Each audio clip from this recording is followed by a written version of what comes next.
Di sini kita dapat melihat sisi terbaik dalam hubungan antara manusia dan haiwan. Namun di sebalik suasana yang penuh kegembiraan ini, wujud satu realiti yang amat membimbangkan. Itu di sesetengah kawasan, terdapat haiwan-haiwan yang tiada nama, tiada penjaga, malah tidak pernah diberi peluang untuk hidup dengan layanan yang sewajarnya. Baru-baru ini, kes kejam anjing terbiar di kuliti hidup-hidup berlaku di Tawau, Malaysia yang menimbulkan kebimbangan dan kemarahan yang besar di seluruh negara. Ini bukan sahaja kes individu tetapi amaran kepada seluruh masyarakat. Bagi mendapatkan pemahaman yang lebih menyeluruh tentang pandangan umum, kami menjalankan tinjauan pendapat umum tentang sama ada Malaysia perlu mengambil langkah perlindungan haiwan yang lebih ketat. I think the stray animals in Malaysia are not being treated well.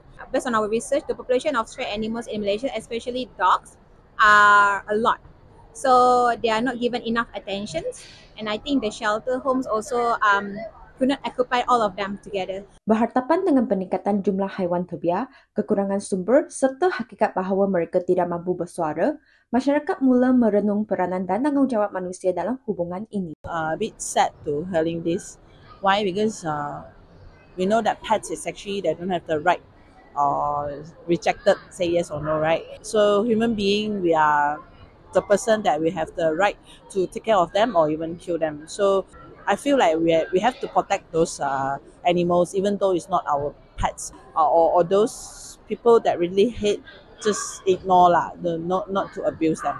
Menurut Akta Kebajikan Haiwan 2015, sesiapa yang mendera haiwan boleh didenda sehingga RM100,000 atau penjara 3 tahun atau kedua-duanya sekali.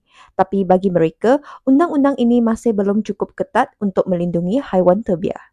我觉得那些判刑不够严重，对，就是他们会觉得哦，这个东西他们做这样的行为也没有到很严重，然后他们的判刑也没有很严重，这样。 Kita sering melihat bagaimana manusia menyayangi haiwan mereka seperti memberi makanan, mengambil gambar dan menghias mereka dengan penuh kasih sayang. Namun, jangan kita lupa bahawa masih banyak haiwan terbiar yang berkeliaran di jalanan, mengalami penderaan dan pengabaian. Isu ini bukan sekadar persoalan dasar, tetapi ia adalah persoalan kemanusiaan. Jika anda melihat sebarang kes penderaan haiwan, sila laporkan kepada organisasi haiwan terdekat atau pihak polis. Saya Ang Bauting melaporkan untuk Nadi Bangi.